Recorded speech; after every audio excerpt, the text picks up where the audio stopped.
लकडाउनले देश ठप्प हुँदा तपाईले के गर्नुभयो? सन्तोष सेनले टन्नै चलचित्र हेरे। दिनभर भारतीय टिभी च्यानेलहरूमा प्रसारण हुने दक्षिण भारतीय प्रेम कथाहरू उनको समय कटाउने मेसो बन्यो। दर्शकबिन, आउनुहोस् आज प्रेम गीत 3लाई बलिउडसँग जोड्ने हिमालयका ती अद्भुत दृश्यहरूलाई विस्तृत रूपमा बुझ्ने प्रयास गरौँ।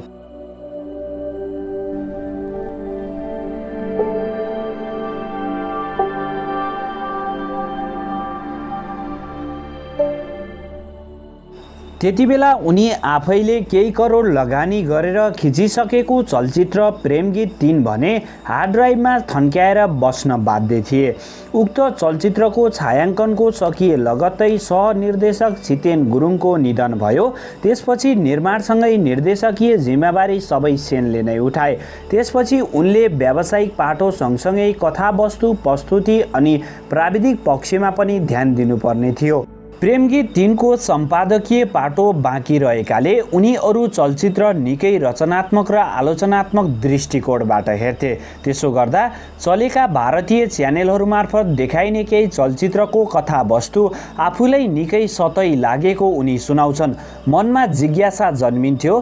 केही चलचित्रमा न त कथा हुन्थ्यो न त अभिनय, तर पटक पटक दोहोऱ्याएर देखाइन्थ्यो। हेर्दै गर्दा एक दिन मेरो मनमा प्रश्न उठ्यो, यीभन्दा स्तरीय नेपाली चलचित्रले चाहिँ किन ठाउँ नपाएका होलान्?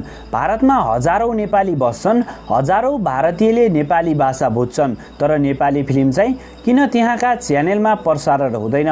जवाब खोज्ने सेनको हुटुटीलाई महामारी र संक्रमणको त्रासले रोकेन। उनलाई आफ्नो निर्माणाधीन चलचित्र प्रेम गीत 3 माथि विश्वास थियो। सके स्याटेलाइट अधिकार बेच्छु, नसके निशुल्क भए पनि भारतीय च्यानेलमा प्रसारण हुने माहौल बनाउँछु भन्ने दृढताका साथ उनी मुम्बई हानिए। भारतीयलाई रिझाउने 26 मिनेटको दृश्य। बितेको कुनै युगको काल्पनिक परिवेश र कथा, फिल्मको सारांश समेटिएको 26 मिनेट लामो दृश्यभित्र पृष्ठभूमिमा सेताम्बे हिम श्रृङ्खलाहरू, भौगोलिक विकटता र प्राकृतिक सौन्दर्य अटाएका थिए। त्यो सोरिल मार्फत निर्देशकको उद्देश्य कलाकारको अभिनय र प्राविधिक कुशलता समेत प्रमाणित गर्नु थियो। भारतीय वितरकसँग बसेर त्यो भिडियो हेरिसक्दा अधिकांशले प्रश्न गरेका थिए, भिएफएक्स नगरी नै यति अद्भुत दृश्य? त्यो प्रतिक्रियाले सेनलाई ऊर्जा दियो। हिन्दी टिभी च्यानेलमा सित्तैमा देखाउन लागेको चलचित्र डिजिटल प्लेटफर्ममा पनि देखाउन सकिने सङ्केत सकारात्मक थियो। त्यसका लागि प्रेम र गीतको कथालाई हिन्दी भाषामा भन्नु थियो। नेपालीबाट अङ्ग्रेजीमा उल्था गरियो। त्यसलाई हिन्दी बनाउने जिम्मा दक्षिण भारतीय चलचित्रलाई हिन्दी बनाउनेहरूलाई दिइयो, तर भाषाले मात्र कथा बुझाउनु सम्भव थिएन। कलाकारको हाउभाउ अनुरूप शब्द र संवाद छनौट गर्नु थियो। हिन्दी भाषामा दखल राख्ने भएकाले निर्देशक सेनले स्टुडियोमा बसेर भारतका कहलिएका डबिङ कलाकारलाई लेखकले कल्पना गरेको र निर्देशकले चाहेको भाव बुझाए। भाषाले चलचित्रको कथा र उद्देश्य झन प्रष्ट पार्यो र भारतीय वितरकहरूले सेनलाई भने, प्राविधिक पक्षमा मेहनत गर्न सके यो त सिनेमा घरमा पनि देखाउन सकिन्छ। एउटा हटको नतिजा। त्यो सम्भावनालाई बल दिने अर्को पक्ष के थियो भने छितेन गुरुङले फिल्मको एउटा प्लट मात्र सुनाउँदा सेन आफै करोडौं लगानी गर्न तयार थिए, किनकि उनी त्यो प्लटले फिल्मलाई उभो लगाउनेमा दृढ थिए। तर गुरुङले भनेका थिए, सबै फिल्म डुबिरहेका छन्, अहिले ठुलो क्यानभास चाहिने काममा हात नहालौ, केही वर्ष बजार बुझौ। चलचित्रको योजना सुनाउँदा अभिनेता प्रदीप खड्काले पनि भनेका थिए, दाइ लगानी गर्नुहुन्छ, कमाउनु भएको छैन, त्यसमाथि करोडौं खर्च गर्ने जोखिम नउठाउनुहोस्, बरु ठिक्क बजेटको सामान्य फिल्म बनाऊ। तर म थप बनिरहेका दर्राको फिल्म बनाउने पक्षमा थिएन। अन्तिम प्रयास गर्छु, यो पनि डुब्यो भने बरु फिल्म उद्योग नै छाड्छु भन्ने हठ त्यागिन। परम्परागत भुमरीबाट निस्कने आफ्नो अन्तिम प्रयासबारे उनले सुनाए। सोरिल पुगेर मुम्बई पुगे। आफ्नो चलचित्र भारतीय टिभीमा मात्र सीमित रहँदैन भन्ने उनले कल्पना गरेका थिएनन्। तर युएफओ नामक कम्पनीले भारतका निम्ति प्रेम गीत 3 प्रतिलिपि अधिकार खरिद गर्यो। मधु इन्टरटेनमेन्टले भारत बाहेकका देशहरूमा देखाउने अधिकार लियो। भारतका नाम चलेका समीक्षक तथा ट्रेड एनालिस्टहरूको ध्यान खिचिरहेको हिन्दी भाषाको प्रेम गीत 3 अब विश्वभर करिब 1500वटा सिनेमा घरमा प्रदर्शन हुनेछ। भारत र चीन जस्ता छिमेकका ठूला बजारमा प्रवेश पाउन सक्दा नेपाली फिल्मको बजार नै बढेको मान्न सकिने बताउँछन्। चलचित्र विशेषज्ञ यज्ञेशले प्रेम गीत 3 हिन्दी भाषामा विश्वव्यापी रूपमा प्रदर्शन हुने सन्दर्भमा भन्छन्, व्यावहारिक र व्यावसायिक कठिनाइले गर्दा नेपाली भाषाकै देखाउन गाह्रो होला। राष्ट्रहरूका आफ्ना आफ्नै नीति पनि हुन्छन्, यसबारे भोलि फेरि चर्चा होला। तर हिन्दीमा डब भएको फिल्मलाई नेपालमा पनि प्रदर्शन गर्ने कुरालाई चाहिँ फेरि डब फिल्मकै रूपमा हेर्नुपर्ने हुन्छ। नेपालमा दक्षिण भारतीय भाषा बुझ्ने दर्शकको सङ्ख्या सानो हुनाले त्यसलाई हिन्दी डब गरेर ल्याउने गरेको छ। उनी भन्छन्, नेपाली भाषाकै फिल्मलाई हिन्दीमा सँगै ल्याउँदा फेरि यो नेपाली फिल्मकै प्रतिस्पर्धा हुन जान्छ। कानुनले वर्जित नगरेको बाहेकको अवस्थामा व्यवसाय गर्न पाए पनि नेपाली निर्माताहरूले डब चलचित्रलाई लिएर गरेको विरोधको सन्दर्भमा पनि यसलाई हेर्नुपर्ने उनको तर्क छ।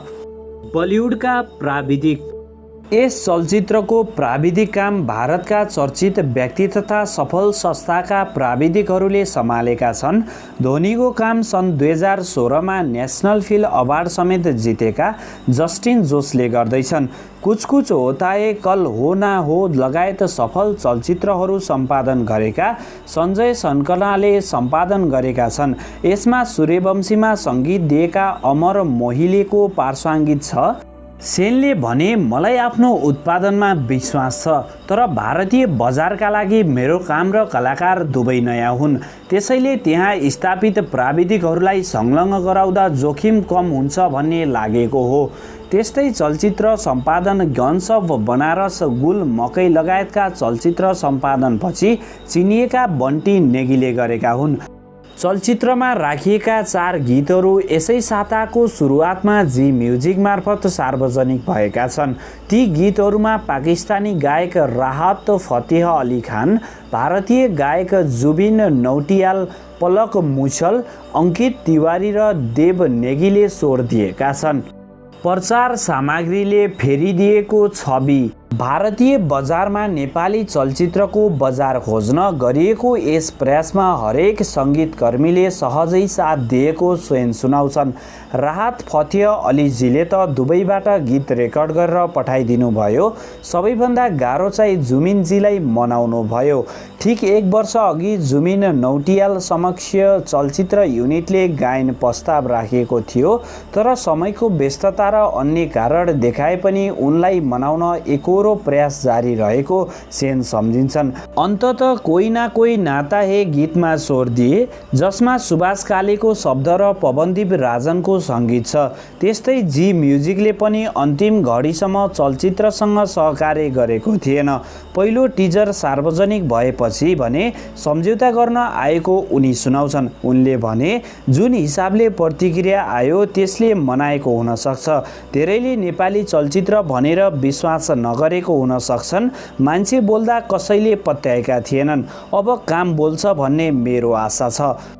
चलचित्र युनिटले प्रेम गीत 3 नेपाल भारत सहकार्यमा बनेको पहिलो बताउँदै आएका छन्, तर चलचित्रका जानकारहरू त्यसको खण्डन गर्छन्। नेपाली चलचित्र लेखक एवं समीक्षक सामिकपेराज तिमिलसेनाका अनुसार विक्रमसम्म 2041 सालमा नेपालको तत्कालीन शाही चलचित्र संस्थानले बङ्गाली मुलुकका निर्देशक बासु भट्टाचार्यसँग मिलेर पञ्चवटी नामकको चलचित्र निर्माण गरेको थियो।